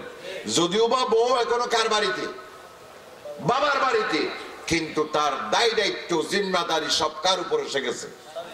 স্বামীর উপরে এসে গেছে। সেদিন থেকে যদি বউ বেপরদা চলে, তার আমল নামায় যেমন কবিরা গুনাহ লেখা হবে, স্বামীর আমল নামায়ও কবিরা গুনাহ একইভাবে লেখা হবে, ঠিক কিনা? এবার আসে, বিবাহ হবে 2 মাস পরে। বিবাহ হবে কয় মাস পরে? কাবিন হইছে মার্চে, বিবাহ হবে মেতে, ঠিক আছে না? 2 মাস পরে বিবাহ অনুষ্ঠান, ঠিক আছে। এখন বিবাহ অনুষ্ঠান হচ্ছে কোথায়? মেহেরগুনা ক্লাবে, মেহেরগুনা অথবা রামু ক্লাবে, সিটি পার্কে, ঠিক আছে না? বিবাহ হচ্ছে। বিবাহের এক ফাঁকে বউকে পার্লারে নিয়ে খুব উন্নত মানের সাজাইয়া, বউয়ের জন্য একটা আসন নাই, ওই আসনে বসানো বলে। ওই আসনে, এই কথা বলেন না, কথা বুঝেন না? বউকে বসানো হলো কোথায়? আসনে, বউয়ের নির্ধারিত আসনে বসানো হলো। ওই দিন বউকে কয়জনে দেখেছে বলেন? হাজার হাজার, শত শত নারী পুরুষ ওই মেয়েকে দেখেছে, ঠিক কিনা? কার বউ? আমার বউ। উদাহরণস্বরূপ আমি আপনাদের কথা বলছি না, আমার বউ। আমার বউকে সাজাইয়া কোথায় রাখছে? পার্লারের এক আসনে, তার জন্য নির্ধারিত আসনে রাখছে। আমার যত বন্ধু বান্ধব, মহিলার যত বন্ধু বান্ধব, মহিলার গোষ্ঠী, পুরুষের গোষ্ঠী, যত শুদ্ধ গোষ্ঠী, সমস্ত গোষ্ঠী ভাত পানি খাওয়ার আগেও চায়, ভাত পানি খাইয়াও চায়। কত তালতো ভাই, কত হালাতো ভাই, কত মস্কাজ্জা বউয়ের পাশে গিয়ে আবার ছবিও তুলে। কারণ তালতো ভাই মনে করে এতদিন এই তালতো বৈদ্য ছিল আমার, ঠিক আছে না? আজকে চলে যাবে জামাইয়ের বাড়িতে, শেষবারের মতো একটা ছবি তুলে গেল, ঠিক আছে কিনা? আস্তাগফিরুল্লাহ, আস্তাগফিরুল্লাহ। ও পুরুষ, যেই দিন তুমি আজ্ঞা করেছো, সেদিন থেকে বউ তোমার নিজের নিয়ন্ত্রণে এসে গেছে। সেদিন থেকে যত পুরুষ তোমার বউয়ের শরীর দেখবে, তোমার বউয়ের ছবি দেখবে, আকৃতি দেখবে, সব গুণে তোমার আমল নামায় উঠে যাবে, ঠিক কিনা বলেন? আল্লাহ তাআলা তোমার ছাড় দেবে না, আল্লাহ তাআলা তোমার ছাড় দেবে না। নাউযুবিল্লাহি মিন যালিক। ছাড় দেবে নাকি? একটা বউ সাজাইয়া এবারে পার্লার থেকে আনার পরে কমিউনিটি সেন্টারে রাখা, কোথায় আছে? কোন শরীয়তে আছে? কোরআন হাদিসের কোথায় আছে? ও মুরব্বিগণ, আপনাদের মেয়ে আপনারা এইভাবে ক্লাবে গিয়া কিভাবে বিয়ে শাদী দেন?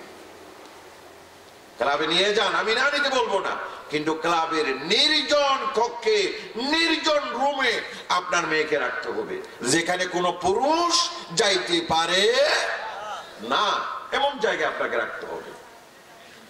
অথবা আপনার ঘর থেকে মেয়েটা কারে তুলে দিবেন, পালকিতে তুলে দিবেন, গাড়িতে তুলে দেবেন, যাতে কেউ না দেখে। আমার ভাইগণ খেয়াল করেন, কোরআনুল কারীমের আয়াত নাজিল হওয়ার পরে রাসূল পাক সাল্লাল্লাহু আলাইহি সাল্লামের স্ত্রীগণ, রাসূল পাক সাল্লামের মেয়েগণ, কোন সাহাবায়ে কেরামের নারী, কোন সাহাবায়ে কেরামের মেয়ে আর রাস্তার বাইরে বের হয় নাই। কারণ আল্লাহর কোরআন আয়াত যেহেতু নাজিল হয়েছে, সেদিন থেকে তারা পর্দার ভিতরে ঢুকে গেছে। সেদিন থেকে তারা এমন ভাবে পর্দার ভিতরে ঢুকে গেছে, পৃথিবীর আর কোন পুরুষে আল্লাহর নবীর বউ তো দূরের কথা, মেয়ে তো দূরের কথা, কোন সাহাবীর বউ, কোন সাহাবীর মেয়েকে তারা আর দেখে নাই। সুবহানাল্লাহ। সাহাবায়ে কেরাম আর আমরা মুসলমান, বিশাল পার্থক্য আছে। কেমনে? সাহাবায়ে কেরাম কোন কাজ খুব ভালো মনে করত, কোন কাজ করা খুব ভালো মনে করত, কিন্তু যখন কোরআনের আয়াত নাজিল হলো অথবা হাদিস শরীফ আসলো যে তোমাদের এই কাজটা খারাপ, কিন্তু সাহাবাদের কাছে ভালো, মানুষের কাছে ভালো, কিন্তু কোরআন বলে এটা কি খারাপ। কোরআন যখন বলেছে খারাপ, সাথে সাথে এইটাকে তারা হারাম করে নিয়েছে।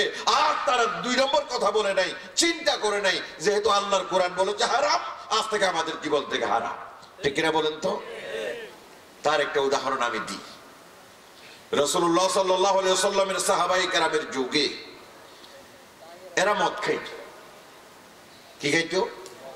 আয়ামে জাহেলিয়া যুগ, কালেমা পড়ার আগে থেকে এই মদ ছিল তাদের কাছে খুব প্রিয় জিনিস। আমরা এখন ভাত পানি খাইয়া কি খাই? ওই কালা পানি, সাদা পানি খাই না, কোক, স্প্রাইট, 7 আপ এগুলো খাই না।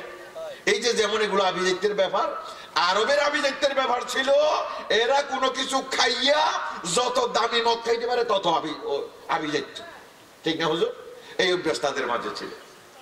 ইসলাম আসার পরেও এই রসম চালু ছিল। এমনকি সাহাবায়ে কেরাম নিজেরা, যেহেতু কোরআন আসে নাই, আয়াত এখনো মদের বিরুদ্ধে আসে নাই, এই জন্য তারা কি খাইত?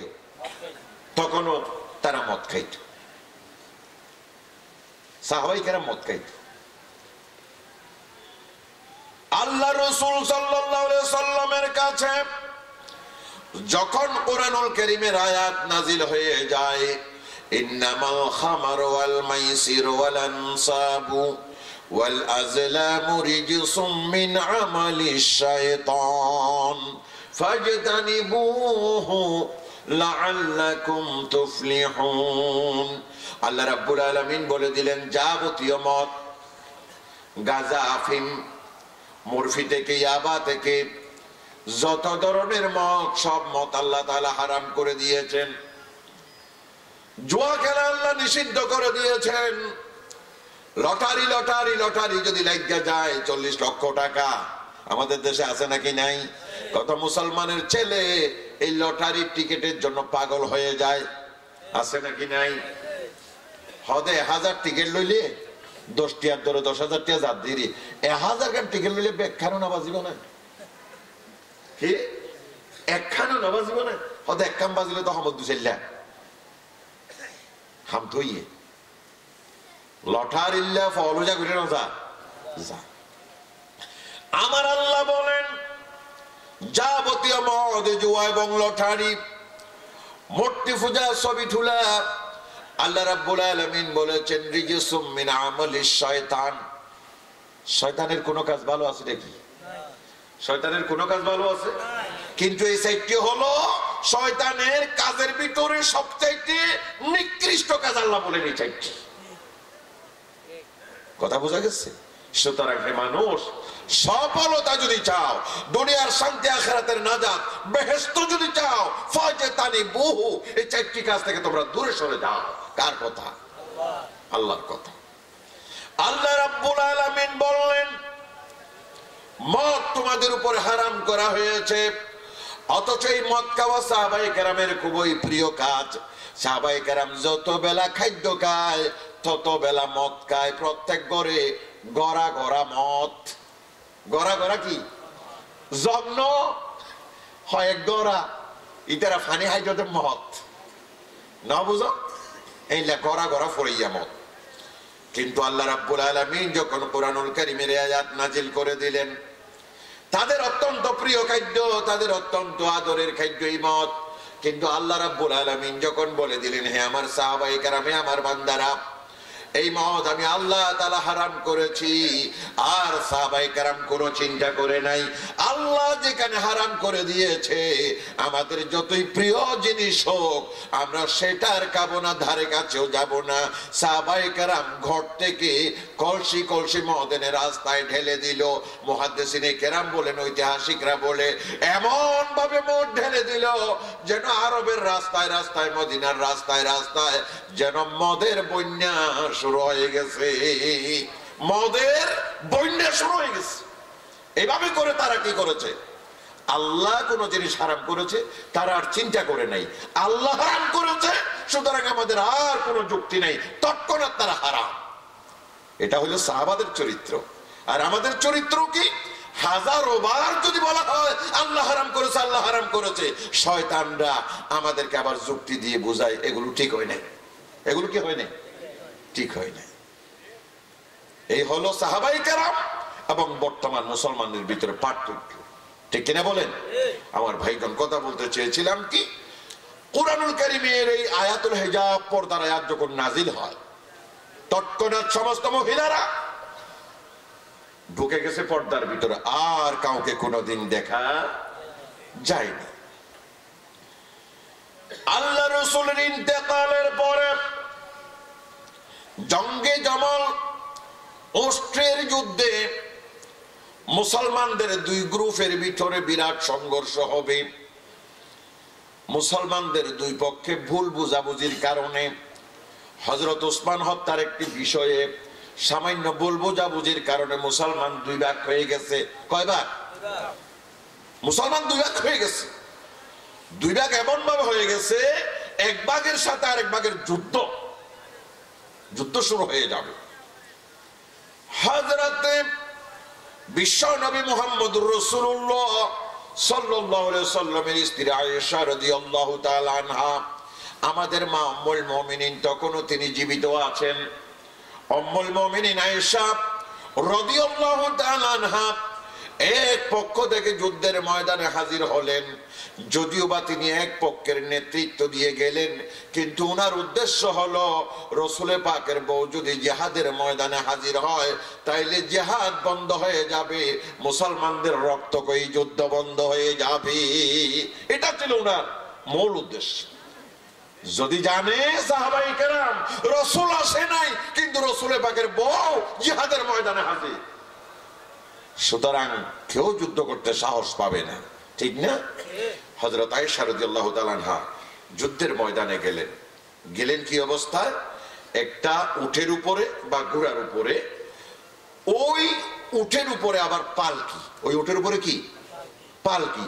পালকির ভিতরে হযরত আয়েশাকে কেউ দেখাতো দূরের কথা, আয়েশার কাপড়ের একটা পশম কেউ দেখে নাই। সুবহানাল্লাহ। যুদ্ধ বন্ধ হয়ে গেছে। বিরাট রক্তক্ষয়ী যুদ্ধ থেকে মুসলমানরা পার পেল। আয়েশা রাদিয়াল্লাহু তাআলা আনহা চলে গেলেন ঘরে। চলে যাবার পরে আয়েশা রাদিয়াল্লাহু তাআলা আনহা এবার মনে মনে চিন্তা করলেন, আফসোস আমি কি করলাম। কাল কিয়ামতের ময়দানে আল্লাহ তাআলার আদালতে আমার রাসূল, আমার স্বামী তো দাঁড়িয়ে থাকবেন। আল্লাহর সামনে যদি আমার স্বামী বিশ্বনবী সাল্লাল্লাহু আলাইহি সাল্লাম আমাকে প্রশ্ন করে, আয়েশা রে, আমি বিশ্বনবী জীবিত ছিলাম না, ঘর থেকে তুমি বেরিয়েছো কার অনুমতি নিয়ে বেরিয়েছো? আমি স্বামীর অনুমতি ছাড়া ঘর থেকে কেন তুমি বেরিয়েছো? এই প্রশ্ন যদি কাল কিয়ামতের ময়দানে আল্লাহ তাআলার আদালতে আমাকে করে, আমি আল্লাহ পাকের সামনে আমার স্বামীর প্রশ্নের উত্তর আমি কিভাবে দেব? আল্লাহু আকবার। অথবা এসা চিন্তা করলেন, আমার স্বামী হয়তো আমার প্রশ্ন নাও করতে পারে, কিন্তু আল্লাহ যদি আল্লাহর আদালতে আমাকে বলে, আয়েশা রে, তোমার স্বামী বিশ্ব নবীর অনুমতি ছাড়া ঘর থেকে কার অনুমতি দিয়ে তুমি জিহাদের ময়দানে গিয়েছিলে? এই প্রশ্ন যদি আমার আল্লাহ সুবহানাহু ওয়া তাআলা আমাকে কিয়ামতের ময়দানে আল্লাহ তাআলার আদালতে করে, আমি আল্লাহ পাকের আদালতে কি জবাব দেব? এই জন্য আয়েশা রাদিয়াল্লাহু তাআলা আনহা মরণের শেষ পর্যন্ত, একেবারে মরণ পর্যন্ত তিনি বারবার এই কথা মনে করে চোখের পানি ফেলতেন আর আল্লাহর কাছে তিনি সারা জীবন তওবা করেছেন। আল্লাহ রে, মুসলমানদের রক্ত বন্ধ করার জন্য আমি গিয়েছিলাম, কিন্তু আমার স্বামীর অনুমতি তো আমি নেই নাই। ও আল্লাহ, আমারে মাফ করে দাও, আল্লাহ আমারে মাফ করে দাও, আমি তওবা করতেছি। আল্লাহ, কিয়ামতের কঠিন মুসিবতের সময় আমার স্বামী যেন আমার এই প্রশ্ন না করে, ও আল্লাহ তোমার প্রশ্নের জবাব যেন আমাকে দিতে না হয়। আল্লাহ, আল্লাহ তুমি আমারে মাফ করে দাও। এইভাবে করে আয়েশা তার জীবনের শেষ পর্যন্ত আল্লাহর দরবারে চোখের পানি ফেলে ফেলে কেঁদেছেন। তাইলে মুসলমান চিন্তা করে দেখো,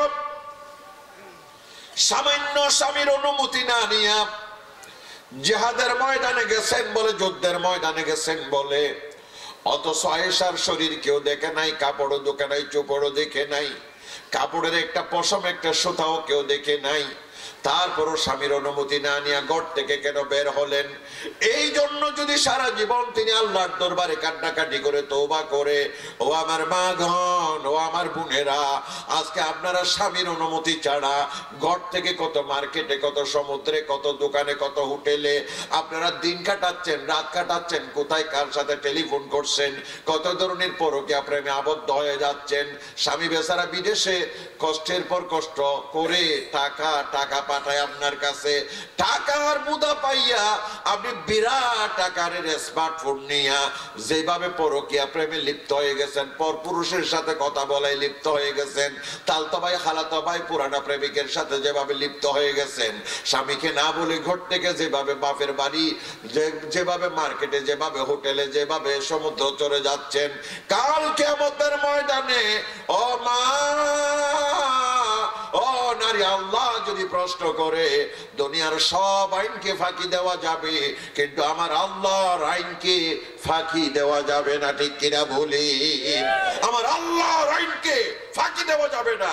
এই জন্য মাগণ সতর্ক হয়ে যান, সতর্ক হয়ে যান।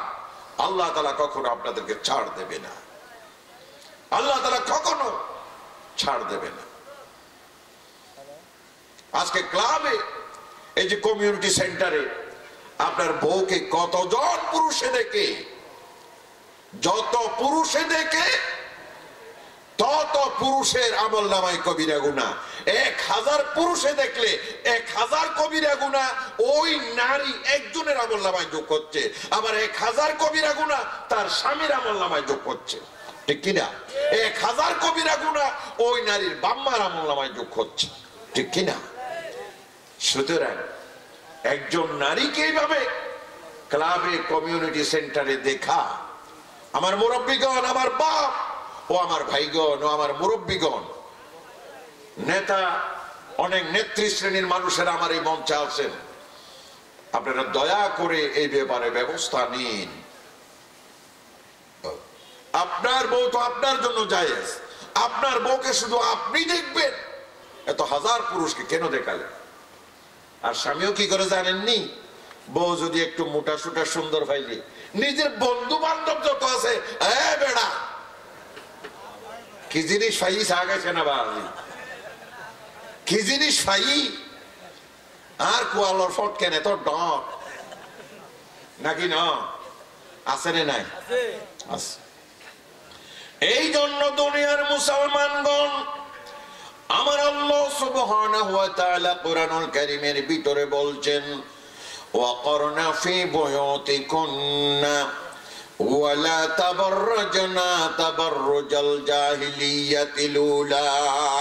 আল্লাহ সুবহানাহু ওয়া তাআলা কোরআনুল কারীমের ভিতরে বলছেন, ও নারী, আমি আল্লাহ তোমার নিরাপত্তার জন্য, তোমার দুনিয়ার শান্তি, আখিরাতের নাজাতের জন্য আমি আল্লাহ রাব্বুল আলামিন কি ব্যবস্থা দিয়েছি। ওয়াকরনা ফি বুয়ুতিকুন্না, তোমরা তোমাদের ঘরের ভিতরে থাকো, ঘরের ভিতরে তোমাদের জন্য নিরাপদ উত্তম জায়গা হলো তোমার ঘর। কিন্তু লেখাপড়া করার জন্য স্কুল বিশ্ববিদ্যালয়ে যাইতে হবে, মাদ্রাসায় যাইতে হবে, কলেজে যাইতে হবে, ডাক্তারের কাছে যাইতে হবে, ভোট দেবার জন্য ভোটের কেন্দ্রে যাইতে হবে, মামলা মোকদ্দমায় যাইতে হবে, এই অবস্থায় পরীক্ষার হলে যাইতে হবে। এই অবস্থায় তুমি কি করবা? আমার আল্লাহ শিখিয়ে দিয়েছেন, ওয়াকারনা ফি বুয়ুতিকুন্না ওয়ালা তাবাররাজনা তাবাররুজাল জাহিলিয়াতিল উলা। নারী ঘরের ভিতরে তুমি থাকো, কোনো প্রয়োজন ছাড়া ঘরের বাইরে যাইও না। খামাকা যদি প্রয়োজন হয়, নারী যদি স্কুলে যাইতে হয়, কলেজে যাইতে হয়, মার্কেটে যাইতে হয়, নারী ওয়ালা তাবাররাজনা তাবাররুজাল জাহিলিয়াতিল উলা।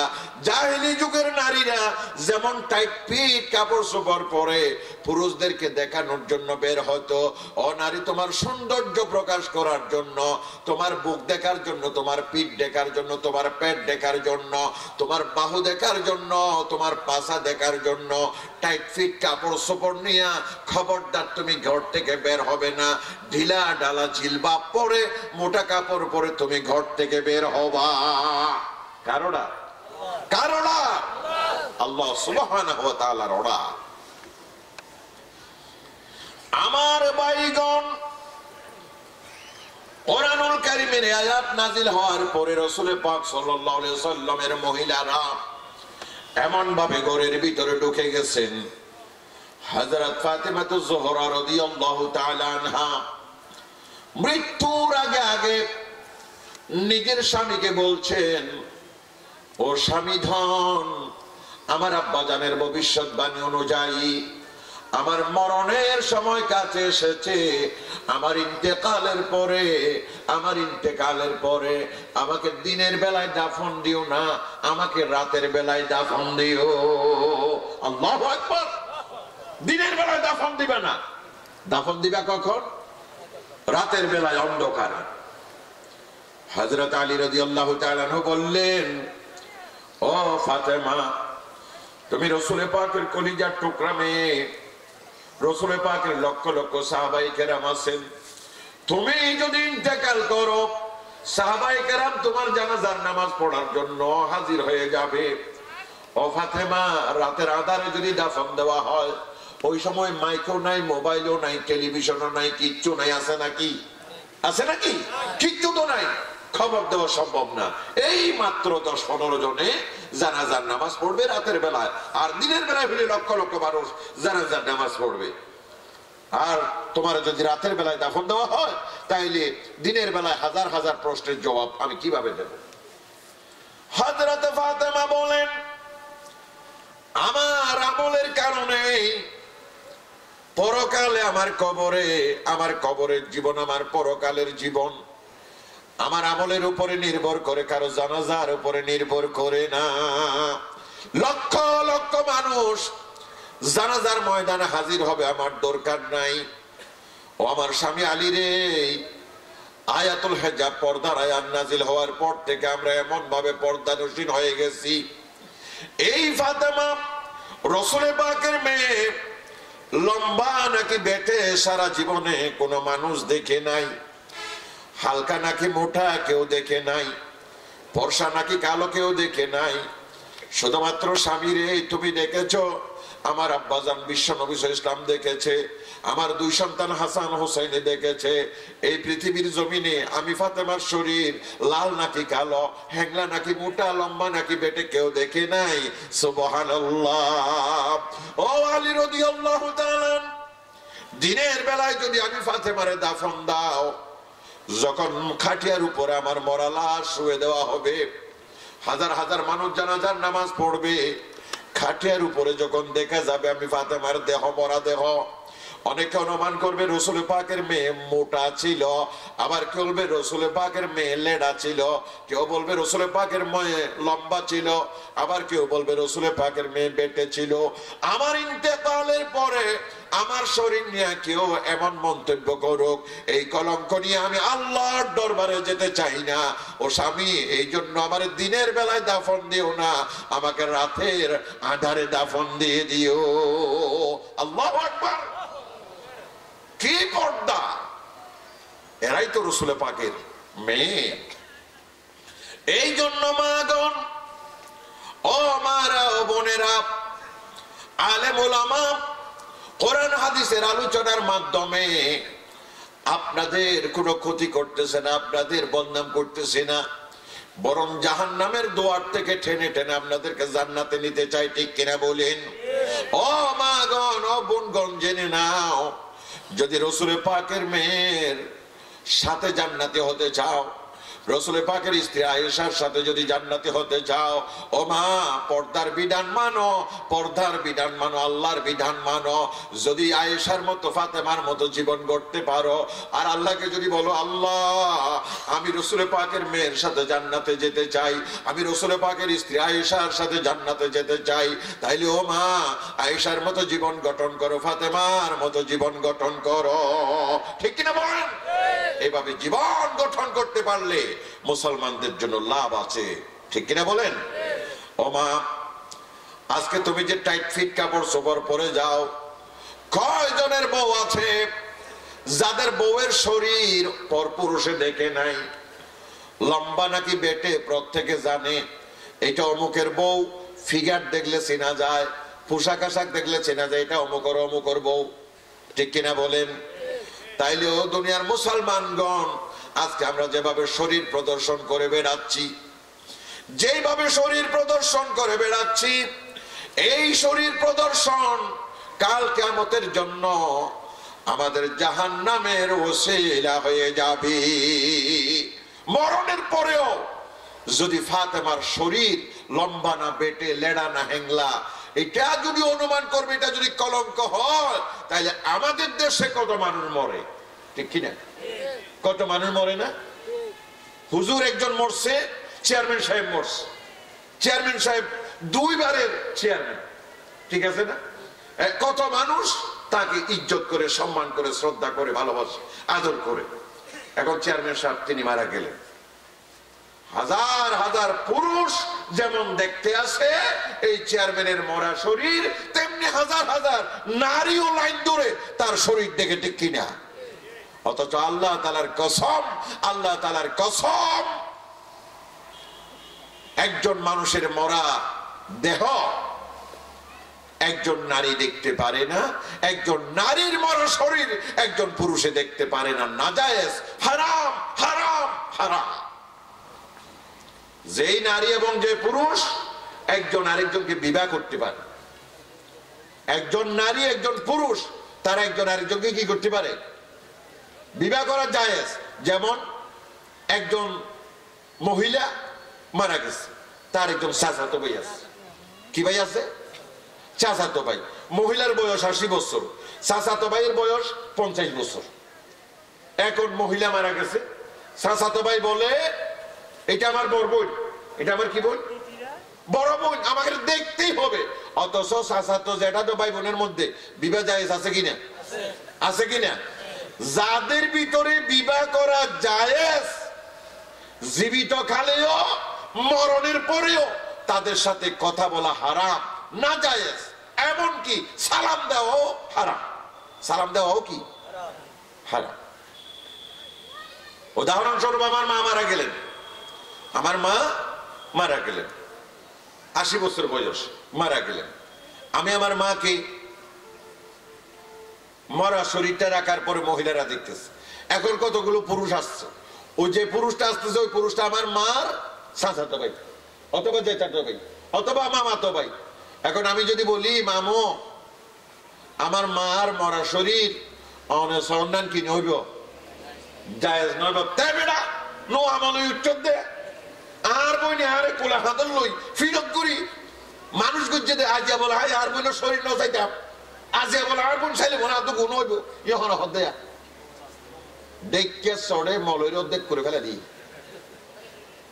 না বুঝো আছে না নাই কিন্তু কি জায়েজ না চাচা তো ভাই জেঠা তো ভাই মৌ তো ভাই ফু তো ভাই হালা তো ভাই বাইরের গুণ তো না জায়েজ দে না জায়েজ ঘরের ভিতরের কোনো হই দেয়া ও নল্লই বিয়া শাদী জায়েজ আছে না নাই জোনল্লই বিয়া শাদী জায়েজ আছে ইন্তেকালের পরে ইটারা একজনের সন্ধান সম্পূর্ণরূপে না জায়েজ সম্পূর্ণরূপে হারাম কিন্তু আর দেশের সানে না স্যার মুরব্বী মারা গিয়ে এনে এক সাইডটা বেড়ায় না আইরে এই হদা আর ফুন না হদা আর ফলো না হদা আর দশ না আফন ফুল চাই পারিবে দেখার না আফন ফুল হনো বাই ফুটলি অনেক কি নইব বিয়া শাদী নইব ইটার চাই পারিব দে কিন্তু সাত বাইয়ের ফুইলে না পারিব জেড়া তো বাইয়ের ফুইলে না পারিব ফুত বাইয়ের ফুইলে না পারিব সাত বাই জেড়া তো বাই ফুত বাই হালা তো বাই তাল তো বাই যতটিকে বাই হন ধরনের আফন বাইসারা আফন বাইসারা আফন বাপসারা আফন ফুত সারা আফন ফুতর নাতি আফন জিয়র নাতি যারা লই বিবাহ শাদী জায়েজ নাই ইটারা মরত ফুইলে মাইয়া হয়ে সাইড পারিব মাইয়া ফুইলে মরত হয়ে সাইড পারিব বাইরের গুণে সন্নান সম্পূর্ণরূপে হারাম হারাম হারাম কবিরা গুনাহ কবিরা গুনাহ কবিরা গুনাহ তো এর ফরো আরা অজ্ঞ মানুষ মরণের ফরক এবারে কবিরা গুনাহ তো বাঁচিত নদীর দি এবারে কবিরা গুনাহ তো বাঁচিত নদীর দি সুতরাং মুসলমানগণ ও মাগণ ও বোনগণ ও মুসলমান বাপগণ আল্লাহ পাকের দোহাই আল্লাহ পাকের দোহাই এই মাসালা জানার পর আপনারা কি আর দেখবেন এই মাসালা জানার পর আর দেখবেন আশা করছি ইনশাআল্লাহ আমরা কোরআনের উপর আমল করব হাদিসের উপর আমল করব ইনশাআল্লাহ কি বলেন ইনশাআল্লাহ ও মুসলমানগণ আমার আল্লাহ বলেন কলেজে যাইতে পারো বিশ্ববিদ্যালয়ে যাইতে পারো ডাক্তারের কাছে যাইতে পারো ওনারই ঘর থেকে তুমি বেরিয়ে যেতে পারো কিন্তু বেরিয়ে যাবার সময় তোমাকে ঢিলা ঢালা কাপড় চোপড় পরতে হবে সেই সাথে ও নারী তোমাকে বুঝতে হবে তোমার সাথে একজন মুহরিম পুরুষ থাকা লাগবে কি লাগবে মুহরিম পুরুষ থাকা লাগবে কেন কেন মুহরিম পুরুষ থাকা লাগবে আল্লাহ সুবহানাহু ওয়া তাআলা ওয়ালিল্লাহি আলান নাসি হিজ্জুল বাইতি মান ইসতাতা ইলাইহি সাবিলা আল্লাহ রাব্বুল আলামিন বলেন যে সকল নারী এবং পুরুষের ধন সম্পত্তি আছে সৌদি আরব যাবার এবং সৌদি আরব থেকে আসার মতো সম্বল আছে আল্লাহ রাব্বুল আলামিন নর হোক নারী হোক পুরুষ হোক মহিলা হোক তাদের উপরে হজ ফরজ করে দিয়েছেন হজ ইসলামের 5 খুঁটির ভিতর অন্যতম খুঁটি ঠিক কিনা বলেন 500 খুঁটার ভিতরে মজবুত খুঁটার নাম হইল কি হজ ফরজে আইন যদি অজ্ঞ মাইয়া ফুয়ক মরদ ফুয়ক মরদ ফতোয়ার মাইয়া গরুর হজ আরো বেশি খরচ হয় কে হসাই ইটারা এরে এরে এরে 2 বড়ি 3 বড়ি 4 বড়ি সোনার ওভার মালিক বুঝা গই নাকি না মরদ ফাইন্দ তো হারা দিব তো আইলি 1 বড়ি সোনার টিয়া মারা যাবে যাইবে না ইটারা তো জোন আমারও নাটক করে গেল কিন্তু বইন্দ তো 2 বড়ি 3 বড়ি 4 বড়ি 5 বড়ি স্বর্ণ আছে না নাই আছে যদি সৌদি আরব জনর হজগরনর এবং আইয়নের মতো সম্বল থাকে আল্লাহ দে মরদ ফুক মাইয়া ফুক এবার ওর হজ ফরজ এবার ওর হজ ফরজ মরদ ফুলে হজ করা পড়িব এবার মাইয়া ফুয়া যদিও মাইয়া ফুলি কেন নিব মাইয়া ফুলি এবার ওর তো হজ ফরজ তবে শর্ত আছে অজ্ঞা মুহরিম পুরুষ হামক্কা এবার পরে তা ফুরিব মুহরিম পুরুষ মানে বুঝন না বিয়া করি না পারিব তাই লোক মরদ ফুয়া যাই নাকি মার এখনো ফুয়া বিয়া করি পারিব না এই এলে ফুয়া লাইব অজ্ঞা নইলে জামাই নইলে ফুয়া নইলে আফন ভাই নইলে আফন ম নইলে আফন চাচা নইলে আফন দাদা এইলে বিয়া করি না পারে দে এইলা মুহরিম পুরুষ লাইব সুবহানাল্লাহ তইলি বালর হজ ফরজ দে নইলে হজ ফরজ নইব তইলে জেনে কাম ফরজ বিধান মুহরিম পুরুষ নাই বলি আল্লাহ তাআলা ফরজ রদ কি করে দিবে লাইয়ে মাপ করে দিবে ভাইয়ে এ জায়গার নেই যারা মুহরিম পুরুষরা মার্কেটে মার্কেটে গুড়ি দে হোটেলে হোটেলে গুড়ি দে সরে সরে গুড়ি দে ও নারী আল্লাহ তাআলা সম্পূর্ণরূপে তোমার উপর হারাম করে দিয়েছেন ঠিক কিনা এই জন্য আমার মাগণ আমার মুসলমান বোনগণ পর্দার বিধান এটা আল্লাহ তাআলার অর্ডার আল্লাহ আমাদের উপরে ফরজ করে দিয়েছেন ঠিক কিনা সুতরাং এই বিধান মানা এই ফরজ বিধান মানা আল্লাহ তাআলার অর্ডার মানা সমস্ত মুসলমান নারী পুরুষের উপরে ফরজ ফরজে আইন আল্লাহ তাআলা পর্দার এই বিধান কোরআন সুন্নাহর এই বিধান আমাদের সকল পরিবারে যেন আমরা বাস্তবায়ন করতে পারি এই তৌফিক আল্লাহ তাআলা আমাদের দান করুন আমিন প্রিয় মুসলমানগণ যদি আলোচনায় কষ্ট পেয়ে থাকেন আমার মা বোনগণ কষ্ট পাওয়ার জন্য বলি নাই ও মা গণ বোনগণ কষ্ট পাওয়ার জন্য বলি নাই কোরআন সুন্নাহর উপর আমল করুন চিন্তা করুন গবেষণা করুন আল্লাহ তাআলা আমাদেরকে জাহান্নামের দুয়ার থেকে জান্নাতের দুয়ারে নিয়ে যাবেন ইনশাআল্লাহ সম্মানিত ভাইগণ আমাদের আজকের প্রধান মেহমান বাংলাদেশের তরুণ সমাজের অহংকার খ্যাতনামা ইসলামী চিন্তাবিদ জনাব গাজী মোহাম্মদ মুহিবুল্লাহ সিদ্দিকী সাহেব শুধু ঢাকা থেকে আমাদের মাঝে তশরিফ এনেছেন আমাদের জন্য তিনি গৌরব বয়ে এনেছেন তিনি আমাদের মেহমান সম্মানিত মেহমানকে আমি ছেড়ে দিলাম আল্লাহ তাআলা যেটুকু আলোচনা করলাম আমাদের সকলকে আমল করার তৌফিক দান করুন আমিন আমিন আমিন আসসালামু আলাইকুম ওয়া রাহমাতুল্লাহি ওয়া বারাকাতুহু